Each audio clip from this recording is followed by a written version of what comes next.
Yeah. You got a big smile. Yeah. No, it's amazing. It's an amazing experience. Hi, Maggie.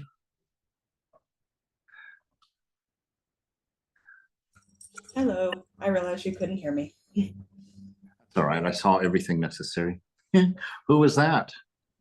That's my cat. She's really clingy and she likes to be held a lot. And Oh, whenever I lock her out of the room, she cries. So she'll probably make another appearance before the end. of course. Delightful. It's always nice to have a companion.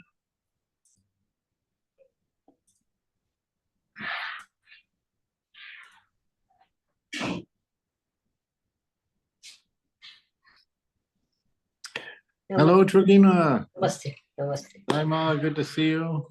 Yes, thank you. And Tucker Yoga Cooperative. So wonderful to see you.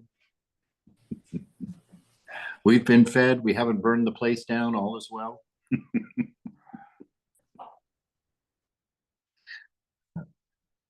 At least not yet. That's great news. Is Violet there? Oh, yes, indeed. Wonderful. Hi, Jyoti. Oops, I can't. Hi, Violet. Good Hi. to see you. Good to see you. Good morning, guys. Yeah, good to see you too. Always happy to see you. I'm happy to be here. I'm happy to see you. Yes, you're Violet. Pleasure to meet you. Pleasure to meet you. My Krishna says we never see each other when this kind of happens. That's true. You go to a practice God concert and see what I'm talking about. Oh goodness.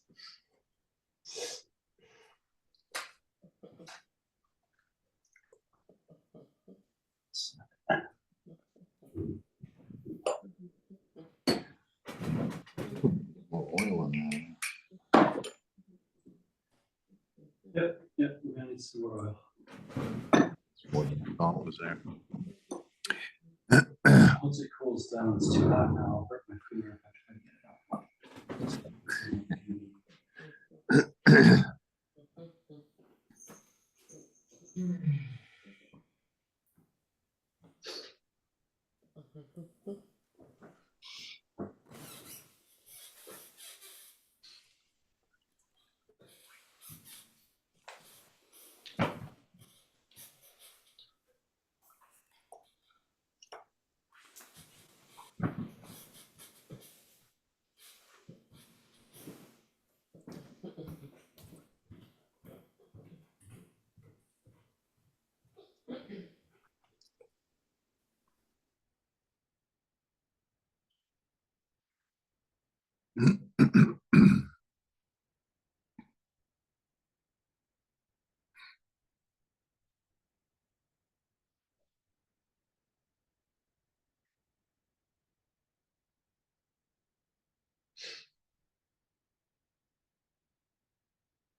Hello, Glenn. Welcome aboard.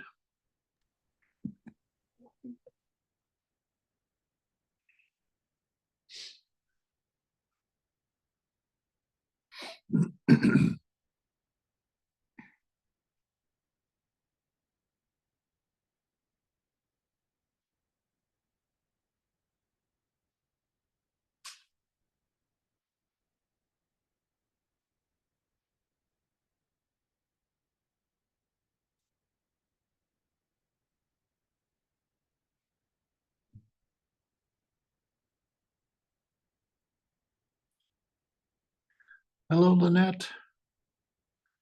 Grand to see you. Always lovely to see you. Thank you. Likewise. Have you guys started some warmer weather up there in South Dakota yet? Oh yeah, it's in the 60s. Woohoo! We were 72 Yeah, today. when in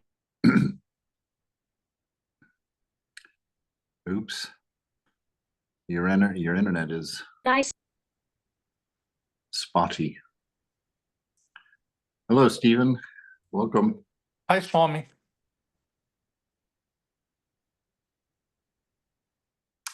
Well, it's 7:30. We'll give it another minute or two just in case there's someone who missed a bus or something.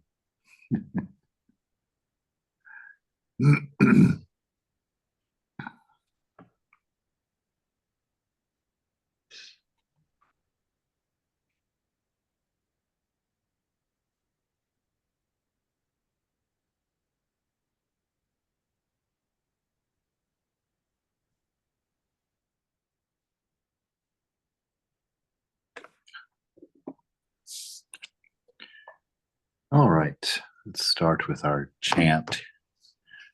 Good morning, good evening, Haima. Good evening, Namaste, Swamiji.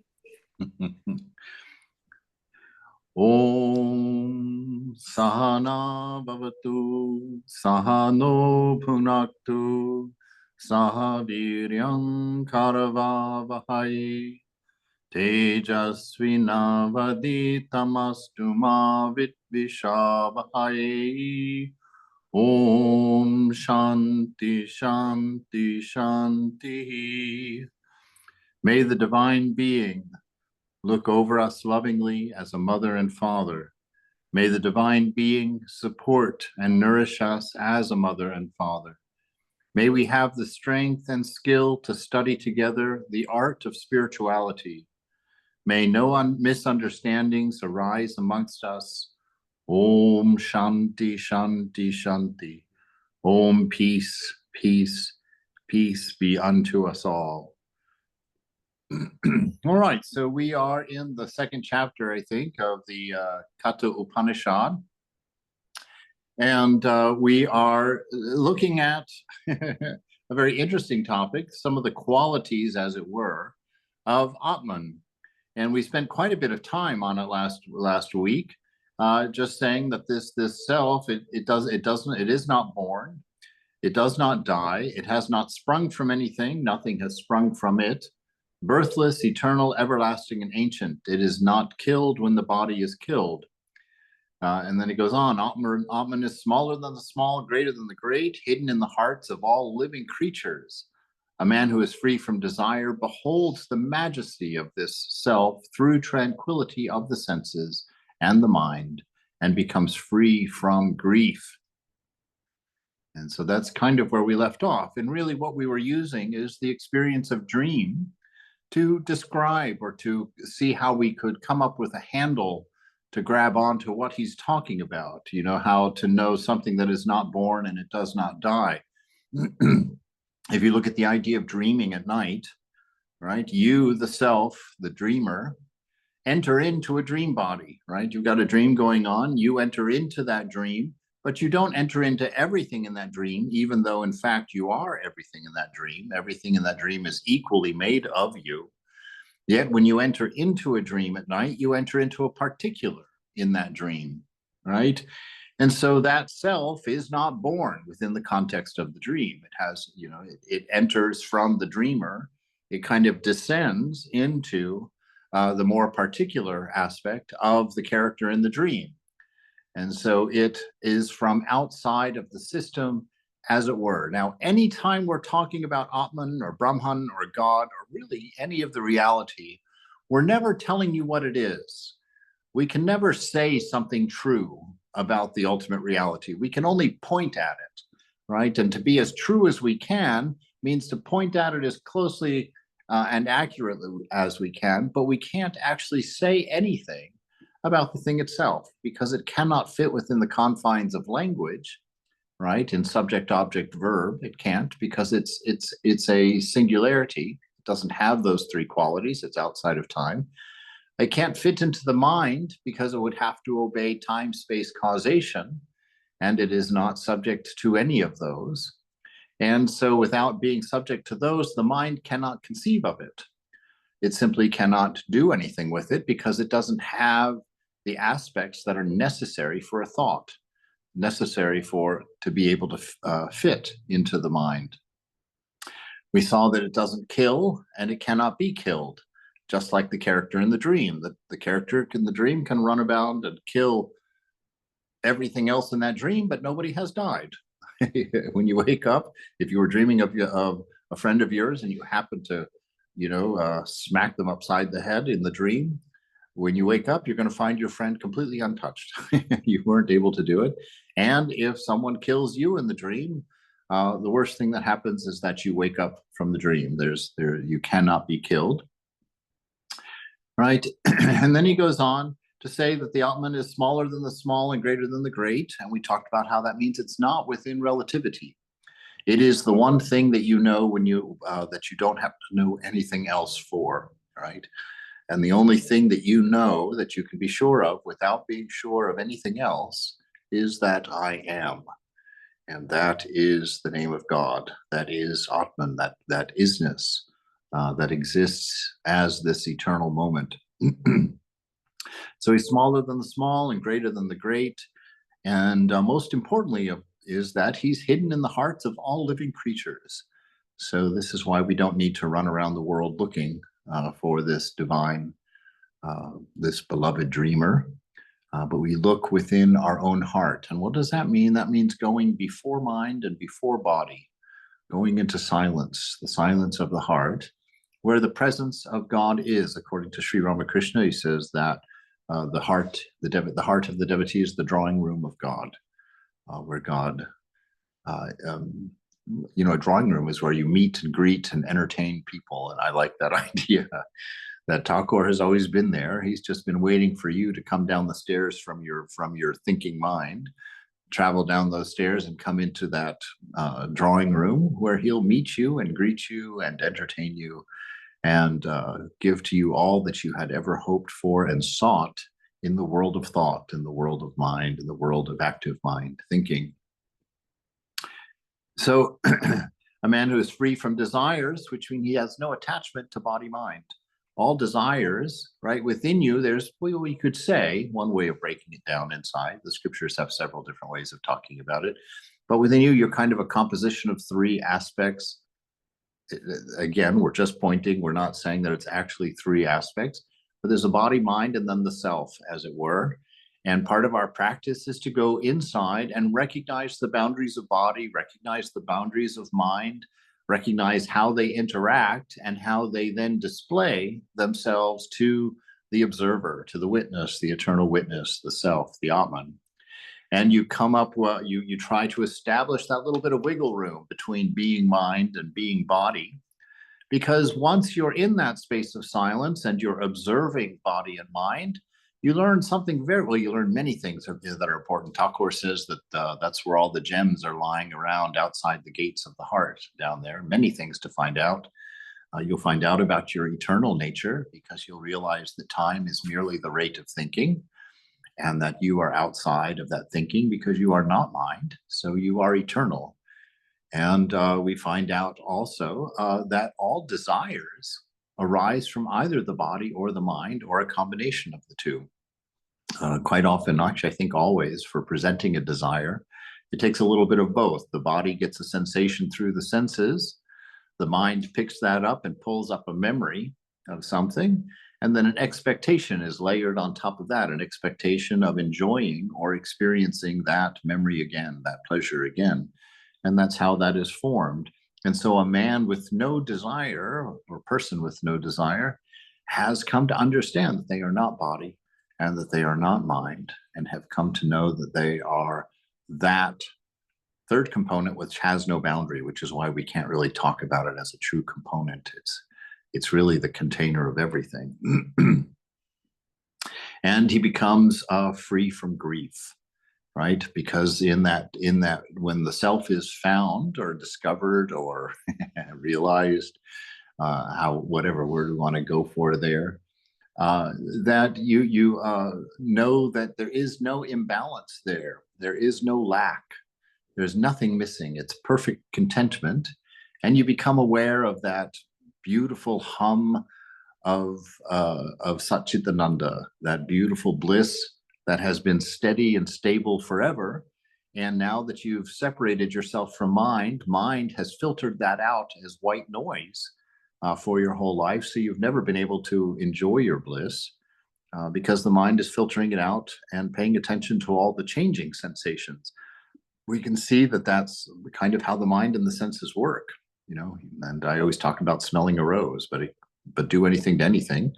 Smell a rose, after the fifth time, you can hardly smell that rose at all. And so that we return to a knowledge of this constant bliss, which is our nature.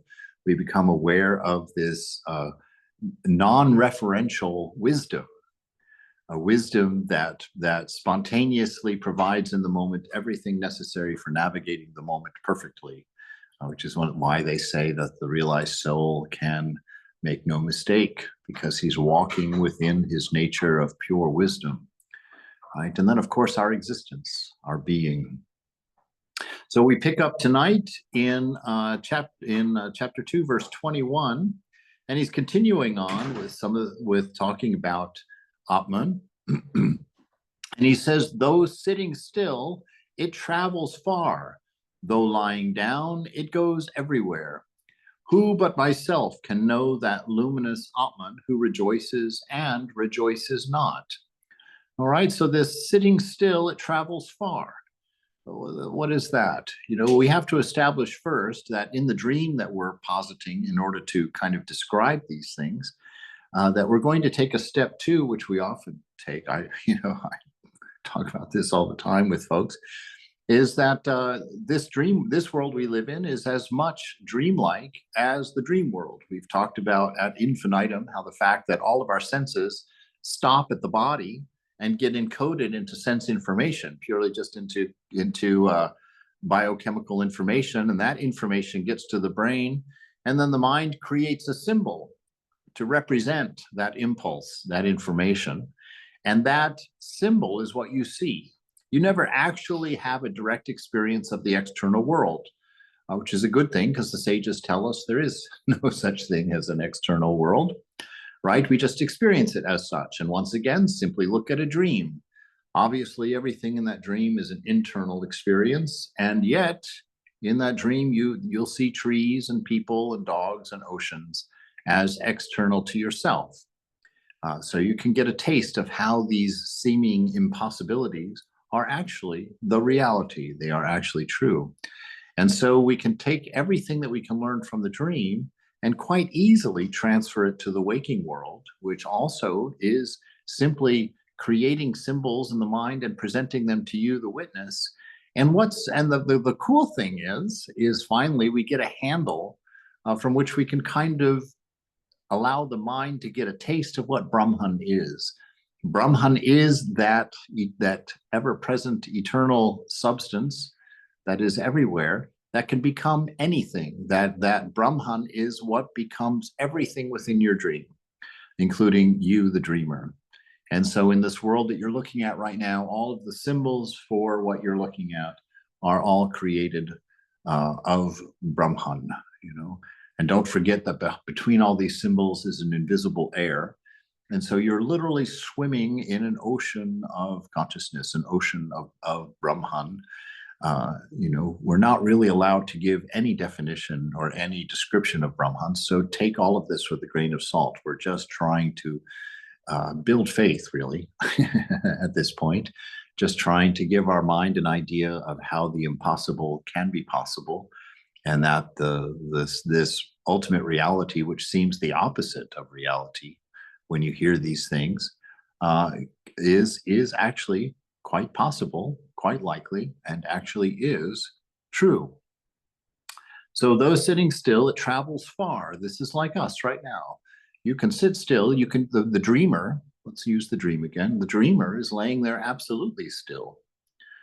But in the dream, he can travel worlds. He can travel universes, you know, fly to the moon, fly to Hawaii, swim wherever it wants. And so though sitting still, it can be everywhere, because the Brahman, which is the ultimate reality, and which is ultimately the capital S self. It's hard to talk about that with any understanding, because we always think of a particular when we think of self. We always think of a reference point. And Brahman has an infinite reference points.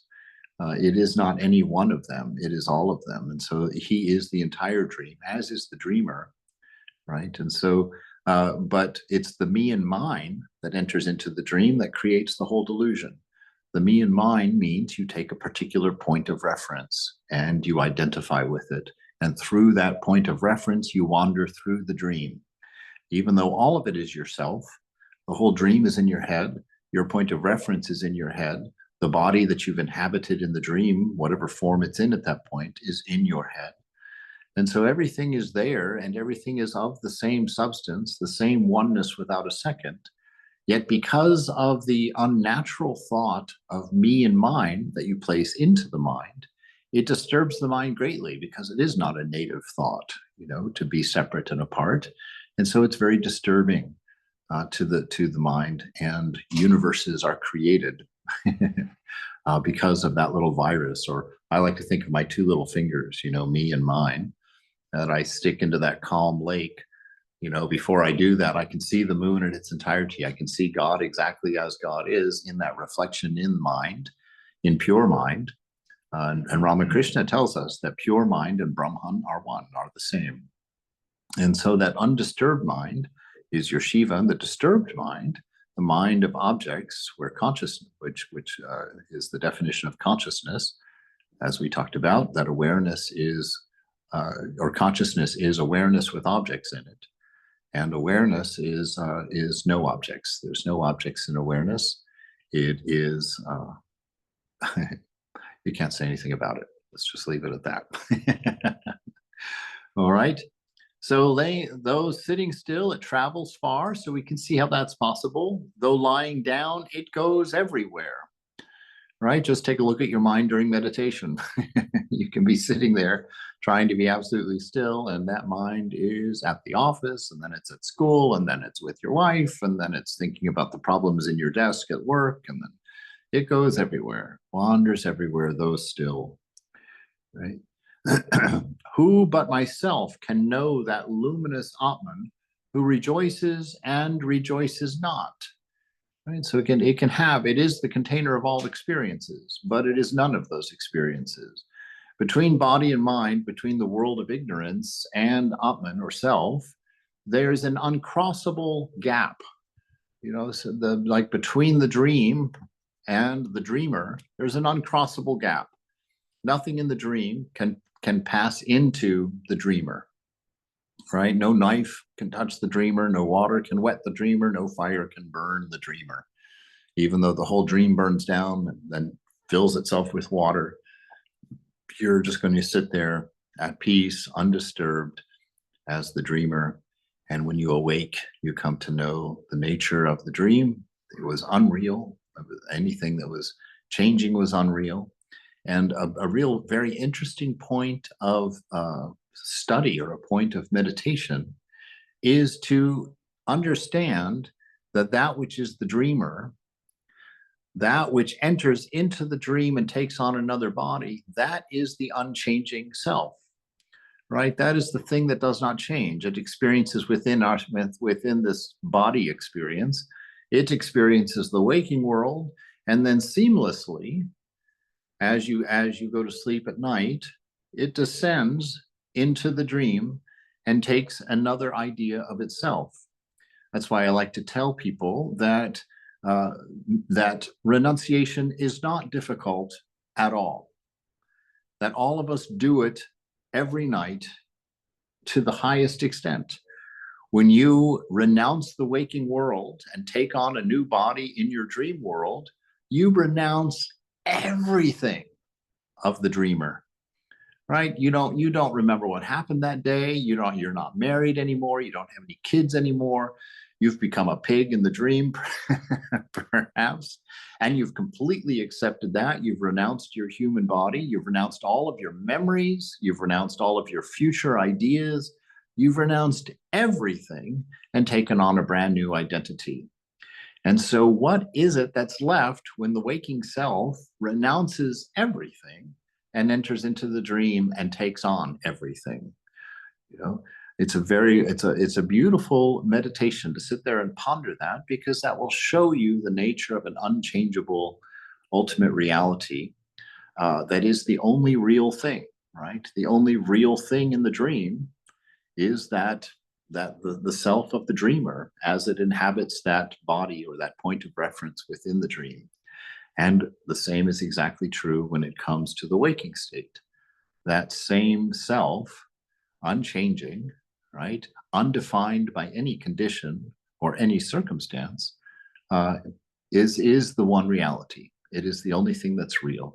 And when Ramakrishna says that which changes is unreal, that which is unchanging alone is real, we can at least get an idea or a hint of what he's saying, of what he's referring to. And so this is why we do neti neti, right? Because our job is to get out in the dream, to leave the dream and enter, and to know while we're in the dream that we are actually the dreamer. You know, so we're trying all of our practices, like the neti neti. That's, you think about, how would I be in a dream and how would I get out of a dream without waking up, just for the exercise. And what would you do? You would have to look at everything in that dream and say, that's not real, and that's not real, and that's not me. This body's not me. You're trying to whittle it down to that one, and all of this is illegal speaking, but to whittle it down to that one remaining thing that is going to follow you between the two states, back and forth, you know, between the waking and the dreaming. So we know that while sitting still, it travels far, though it's lying down, it goes everywhere.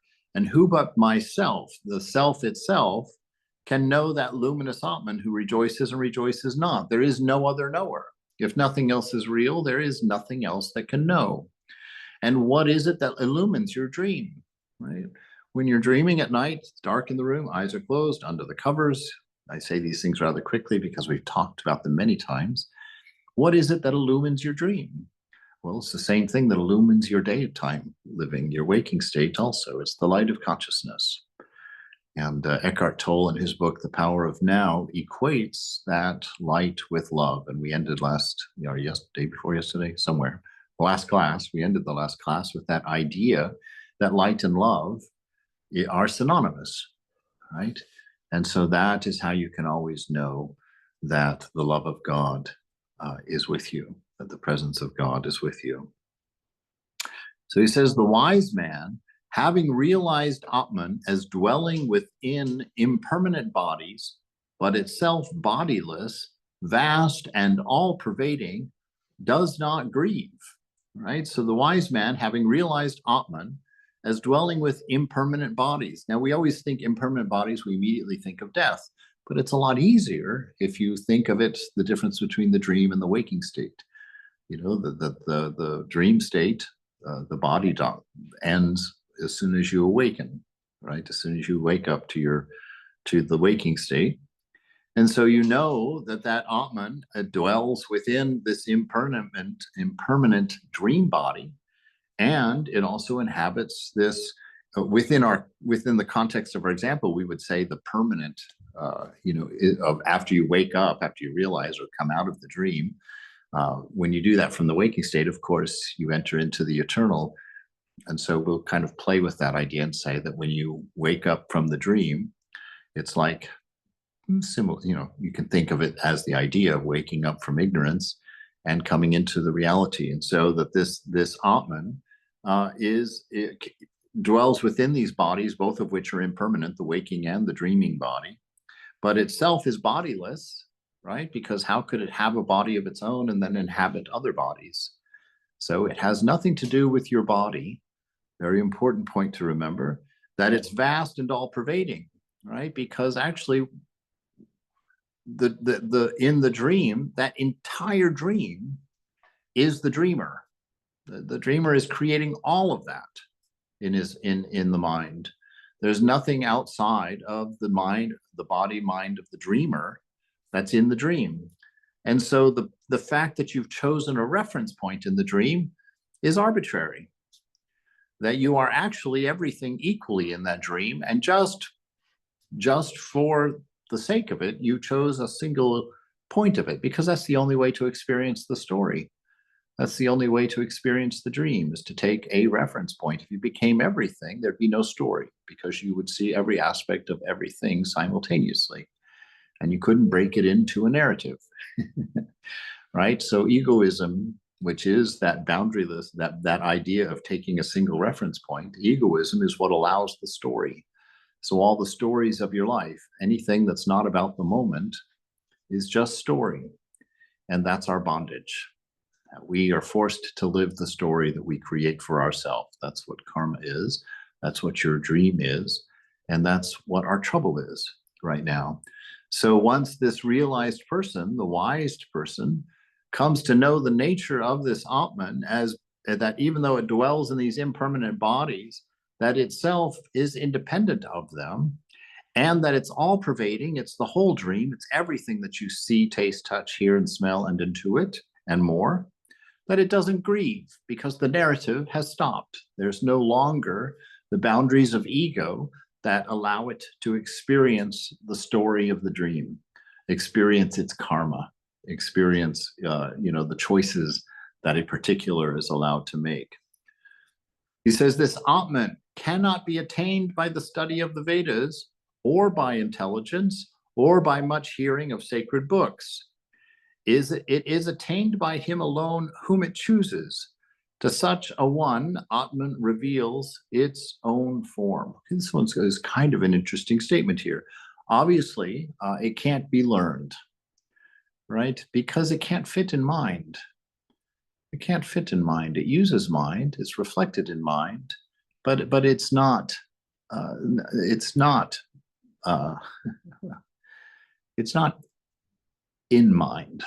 It's the container of active mind, right? It's the container of that.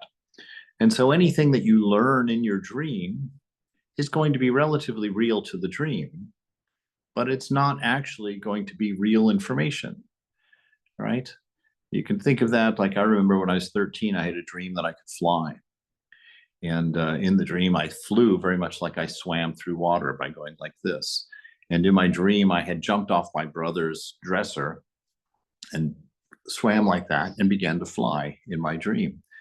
And so when I woke up the next day, I thought, wow, I wonder if I can fly, because I thought of my brother's dresser in the other room. So I went and I climbed up on top of my brother's dresser, and I sat there and thought, tried to remember every detail of exactly how I had managed to fly in the dream. And I jumped off the dresser, and as you can imagine, I flew out the window and all was well. No, of course, I hit the floor immediately, but I spent a good hour or two practicing, thinking I must be doing something wrong. And so the information, which within the sense world, within the relative world, is only relatively true. And so it can't, nobody can tell you these things. That's what makes it rather difficult. Everything in the universe is pointing at it, right? Everything in the universe is pointing at the absolute unchanging self, because you're witnessing it. And so it's all pointing at you, but none of it can describe you, because all of it, the actual self, is outside of the dream world, is not defined by the dream world, cannot be touched by the dream world. So nothing, no study of the Vedas, or by intelligence, or by much hearing of sacred books. I also, feel like I want to say that it can't be attained because it's not an attainment, right? The Atman is what you are, so you can't attain such a thing. And it's interesting that they say here that it is attained by him alone whom it chooses. Right? And this means, or what they're trying to express here, is that there's not a cause. There's no causal relationship for realization, for this knowledge, right? That it's, Ramakrishna says it's very much like a child who, may have a red ball, and you can beg that child for that red ball, and he simply won't give it to you. And then some complete stranger walks by, and he runs after that stranger to give him the ball, right? No real rhyme or reason. Because it's not relative, so it can't be attained through relativity. And so this choosing really is a reference to grace, right? The grace that allows you allows your mind to let go of your karma, to let go of your story, to let go of the sense of separateness, and the grace of your own mind that then allows you to give up all the things in this material world that you've invested in, to let go of them, to find that courage, and to have that realization. So it's attained by him alone whom it chooses. To such a one, Atman reveals its own form, right? An interesting state. It reveals what it is. But that form is going to be transsensual. There's no way that it can be described. There's no way that the mind will come to know that. And this is one of those fascinating things, is that I'm sorry, I'm only looking at the screen. I'm just used to doing it with the screen only. That when you have this realization, of what you are, it will happen in the silence of the heart, in the shrine of the heart, before mind, before the senses. It will be a silence, not an empty silence, not a silence of emptiness or of lack, but a silence of an infinite potential. And what you come to know of yourself, when you then try and translate that into a sentence or into a thought, it cannot, because it doesn't have the triads, right? It can't be written down because it's not subject, object, verb. It can't be thought of because it's not time, space, causation, right? And it can't be put into a narrative because it has no past, present, future. It exists on a point.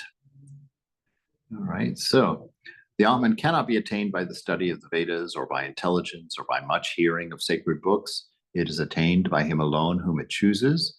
To such a one, Atman reveals its own form. He who has not first turned away from wickedness, who is not tranquil and subdued, and whose mind is not at peace, cannot attain Atman, right? So let's take a look at that. Why would that be? What is wickedness? Wickedness is anything that moves you toward the idea of multiplicity, right? Anything. So in this case, all evil is that which takes you into the dream, right? Because that's where multiplicity is. The unity is behind you. It's the one that has entered the dream body and is experiencing the dream, right? So we have to turn away from things that take us toward multiplicity. We have to turn away from things that we have to believe that we are a body in order to experience. We have to turn away from things that can be described and storied by the mind, because all of those things are what the ego uses to create its sense of boundary, its sense of smallness, its sense of separateness. And through that particularization, through that separateness, then creates stories of being and puts your sense of being on a line of past, present, and future, rather than on a point, which is the reality, this eternal, unchanging moment that we are always in, this moment itself that does not begin and does not end. It always is, and actually, that is the name of God, right? So you must turn away from this idea of needing this multiplicity for your pleasures, your enjoyments, your fulfillments, and your stories about yourself. Who is not tranquil and subdued, right? It's at peace, right? That your mind isn't jumping around between ideas, between this multiplicity. It's come to that stillness before mind. When you know that I'm not mind, then when the mind is noisy and disturbed, you are not.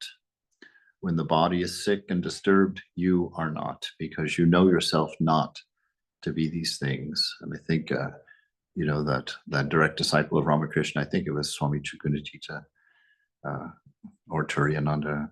I'm so bad with remembering the detail on that. When he went to the dentist office, right, and the dentist went to pull his tooth out, was going to give him anesthesia, and he says, "No, I don't need it." And he withdrew his mind, and the dentist went in there and did his work and pulled that tooth out with no problem, and he never experienced that pain. He withdrew his identity from the body. And then you could do whatever you wanted to the body. And then he came back in to put his identity back into the body. His awareness of body came back. And then he had to go back for a follow-up. right? And this time he goes in there, and this time the dentist doesn't offer to put in the anesthesia, and he just suddenly goes to work, and Swami Chigunatita screams out in pain. And of course, the dentist is horribly confused. What? I thought you didn't need it. I'm so sorry. What? And he says, yes, but you have to give me the chance to withdraw myself from the body, right? I have to stop identifying with the body. And so he has to go to that place of tranquility, that place of separateness, that place that is subdued. The mind has been subdued. All of the worlds of opposites, all of the noise of the senses, all of the noise of thinking is left behind, right? And whose mind is not at peace, who's not at balance, right? Because you can't withdraw your identity from mind if it's not balanced. It's like the tumblers in a lock. They have to be lined up before that lock can be opened. Your karma has to be balanced before your mind will have the grace to let you leave it, to let you break that bondage, that identity with mind. Otherwise, you're stuck in that story and you can't get out. So whose mind is not at peace, they cannot attain this Atman, because you have to be able to let go of the particular to know the self. You have to be in that silence of wholeness where nothing is out of balance, nothing is necessary, nothing is missing, right? And there is no idea of me and no idea of mine, right? That's why they say that we as a human being have a radius that is infinite, but a center that is a point. But God has both a center that is infinite and a radius that is infinite. He has no particular. She has no particular. That has no particular. All right, so he who does not turn away from weakness, who is not tranquil and subdued, and whose mind is not at peace, cannot attain Atman. It is realized only through the knowledge of reality, right? And that reality, we take a look at this moment. We come to know the nature of the moment. It never begins, it never ends. It's always present and everywhere present. It is not particular. It's experienced no matter where you are. And its nature is Satchitananda, right? It is of the nature of love, the nature of wisdom, and it is the wonder of being.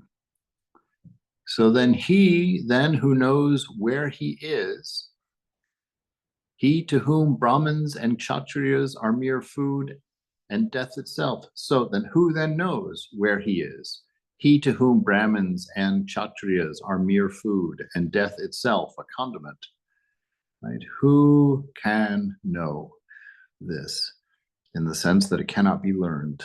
It's a knowing that is the self itself, right? A knowing that cannot be described or experienced.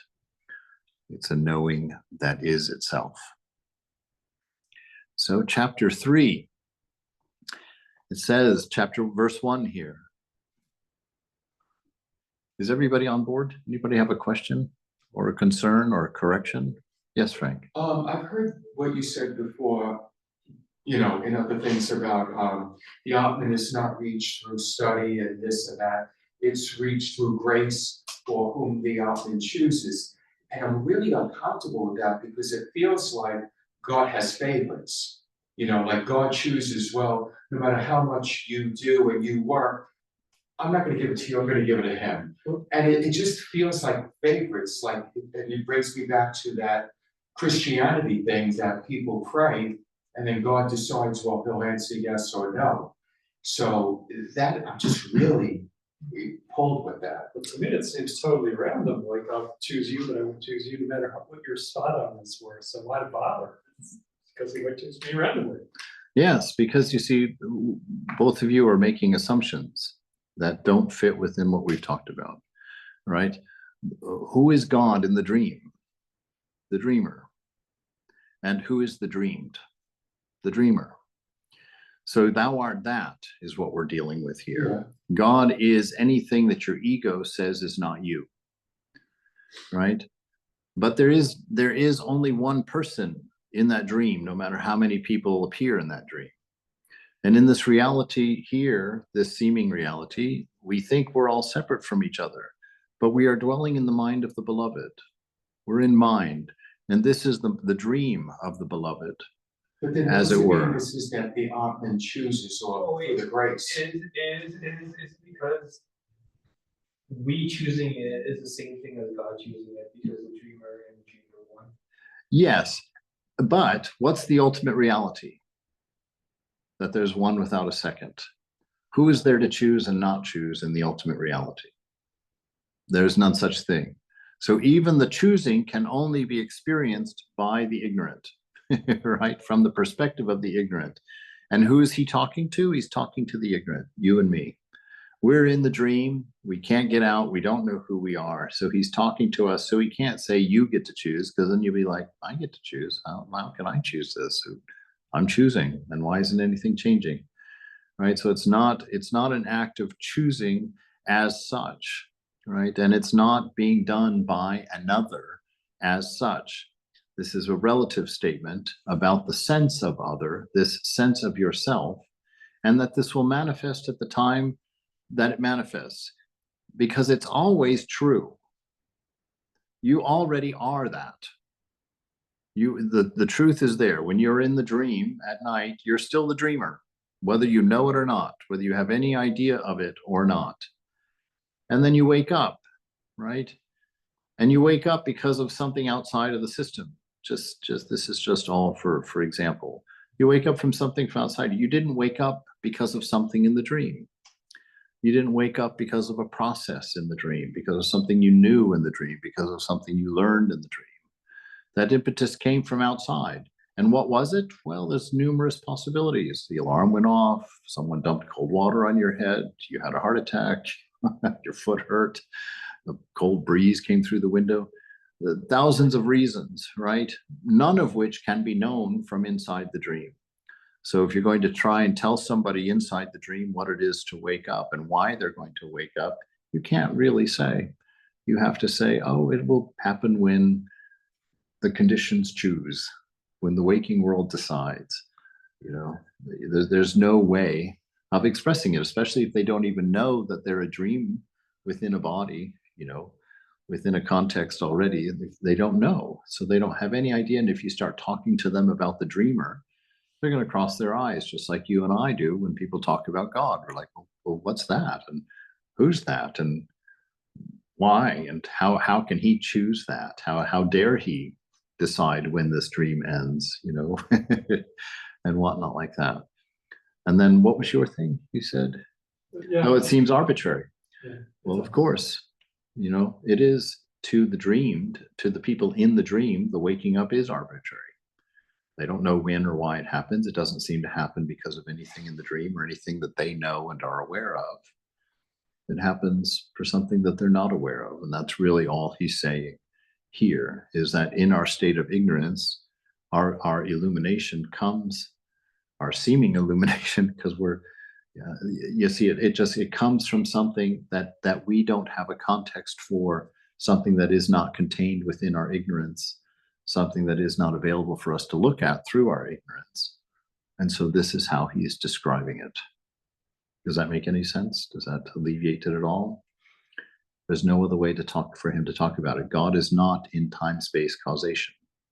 So nothing that your mind can conceive of is going to be the reason that you awaken. Well, what about Ramakrishna said that, like, if you pray to the mother with a crying heart, she will come to you?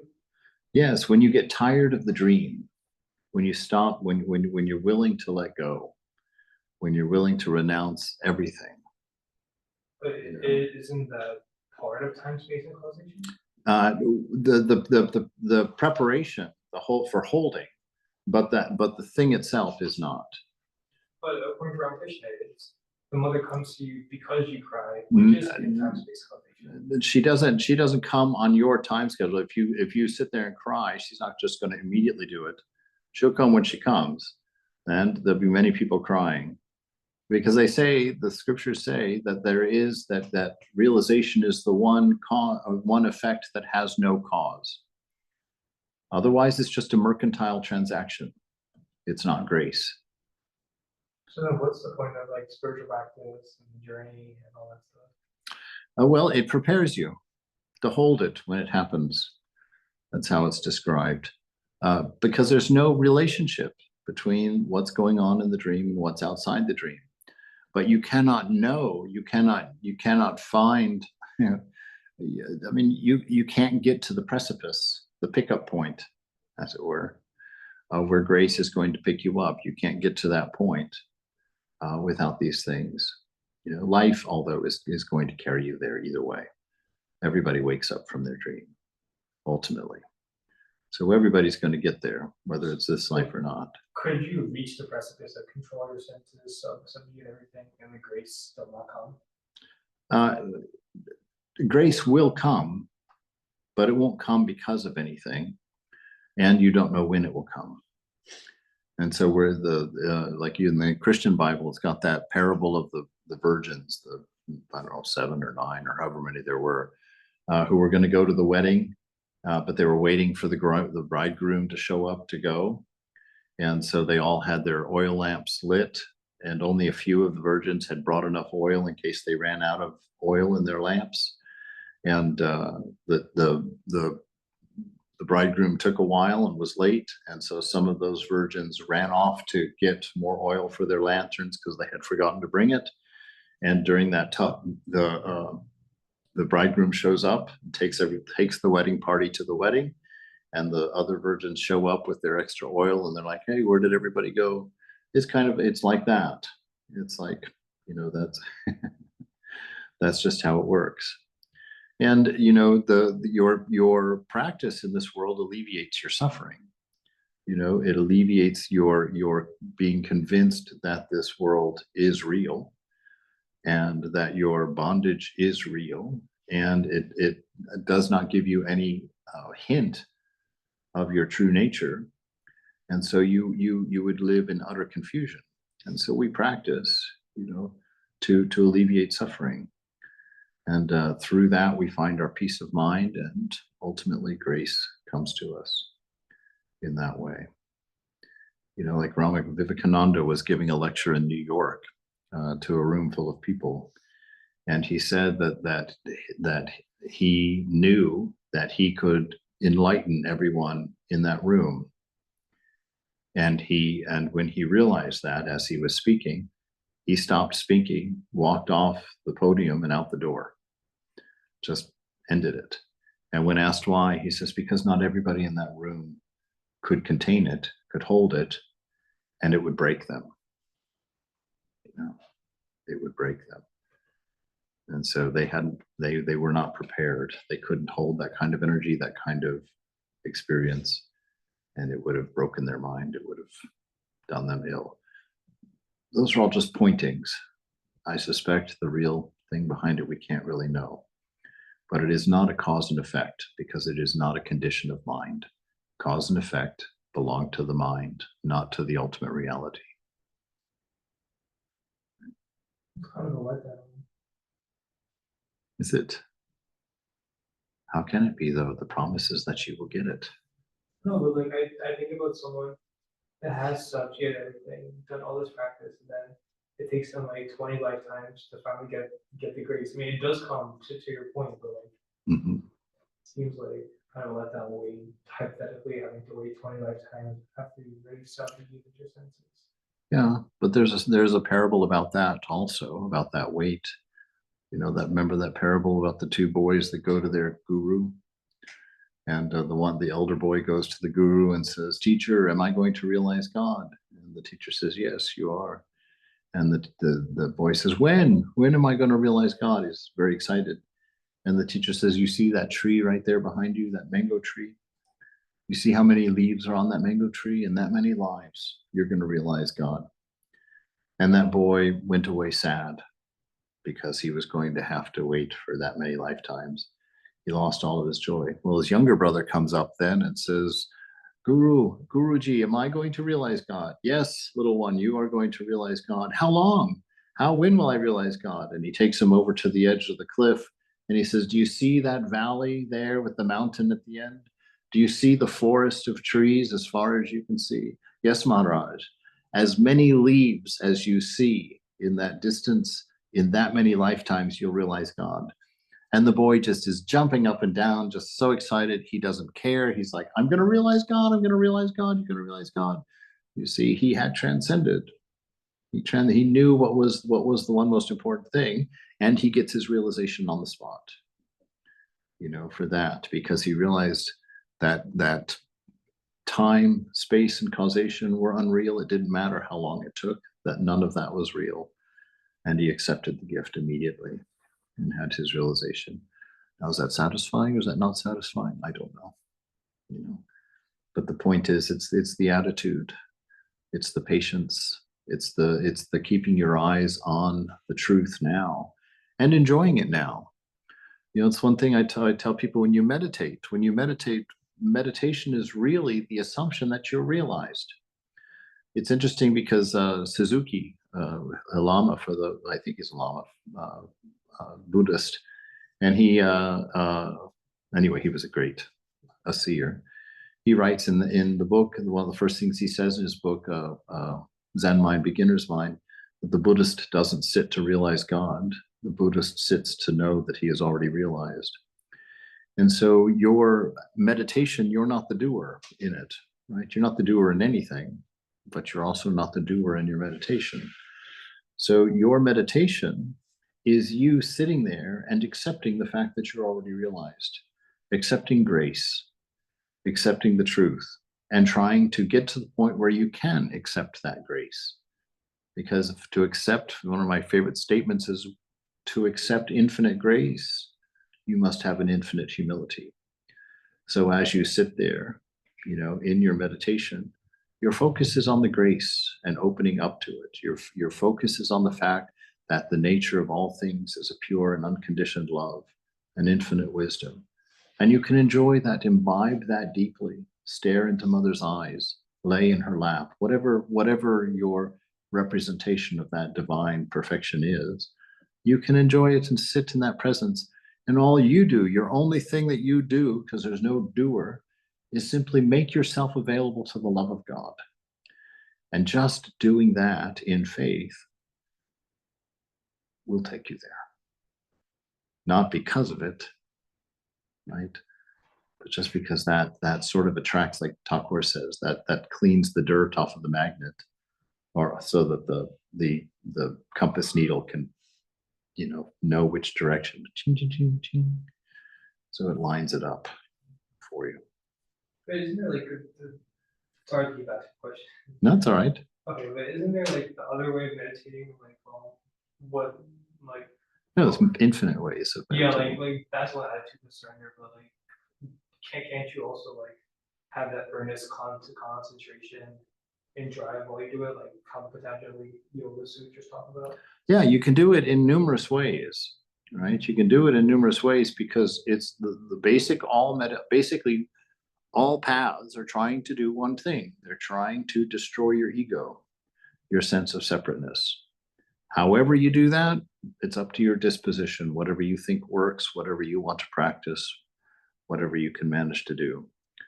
But that's the one thing that's the only thing that has to be done, because nothing has to be done. You are who you are. That's what realization is. It's being what you are. That's what realization is, to be what you are, not what your mind is telling you you are. And so in whatever means you use to escape the stories of mind, the stories of your karma, will work, will be fine. But you have to still the mind, you have to escape the stories. And since Thakur speaks through grace, because the path of, well, actually all the paths really, grace is in there. But he says that in this age that bhakti is the fastest means to God, because you don't have to attain the same levels of perfection, of purity rather. He says you don't have to attain the same levels of purity for it to happen. Love covers a multitude of sins, as it were. So he says in this age, that's the fastest way.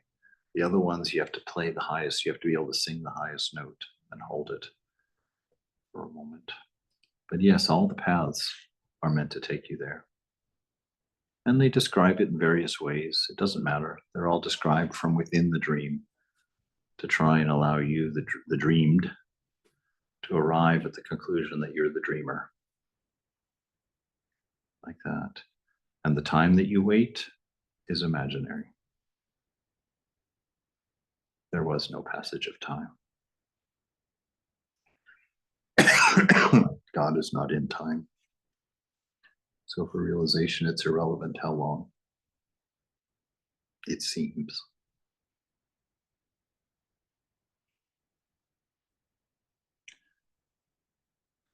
Anyway, nothing that I can say is going to say it because I can only be like, over there. There it is. Right. Okay. Anyone else have a question or a concern or a point? All right. Swami, I'm I have a yes. comment. Uh-huh. My experience and the understanding is in silence, the knowledge turns into wisdom when you are ready. I mean, the grace enters when you're ready for it. When the Yes. devotee is ready for it. Yeah, That's that's right. my experience and understanding both. Yes. On the way of a pilgrim, the pilgrim explains the same thing. That God gives his wisdom. It's a grace of God distributes his wisdom according to the readiness of the devotee, readiness of the strength according to his or her strength, who is doing that, perseveres in meditation and be ready for it. Am I correct? Yes. Yes. That's Absolutely. what my experience has been that too, personally. Right. Right. If you're going to train a warrior, you're not going to give him the knife at the age of 3. Right. Yeah. So there is a game. It's the play of the mother. Yes. So there's a seeming process and there's a seeming cause and effect and there's a seeming everything. But the dream, it is not the contents of the dream that bring about the awakening. Yeah. And so no matter what it seems. Thank you. Yes. Because and that's very important to know because of the nature of egoism.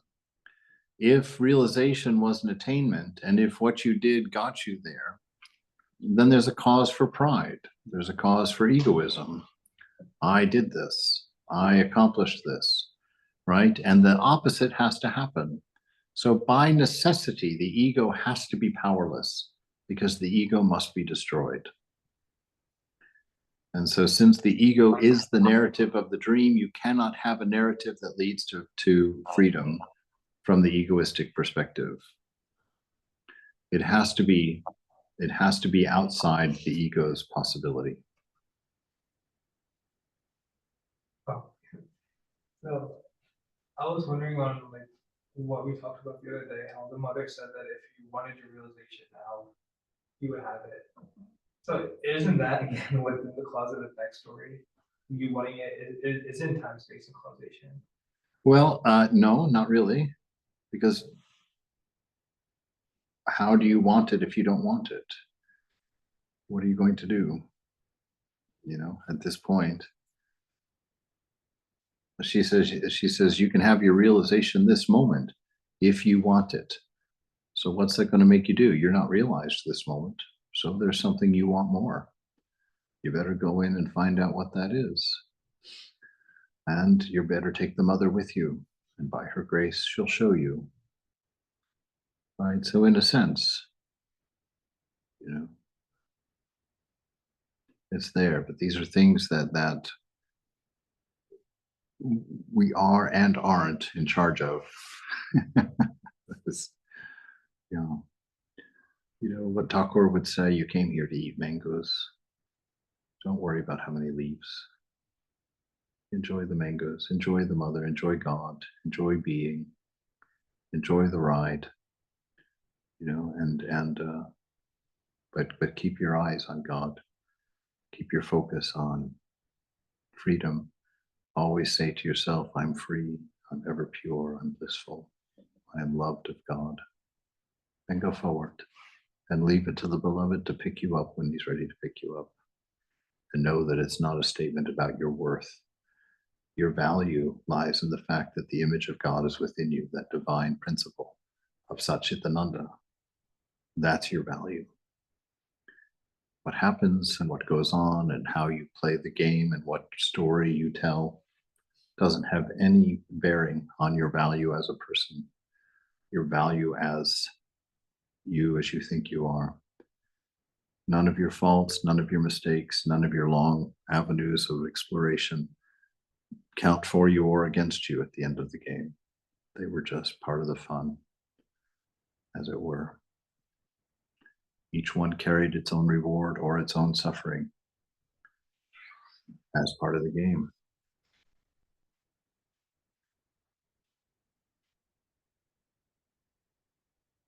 All right. Okay. Be free. Go forward. Stop not.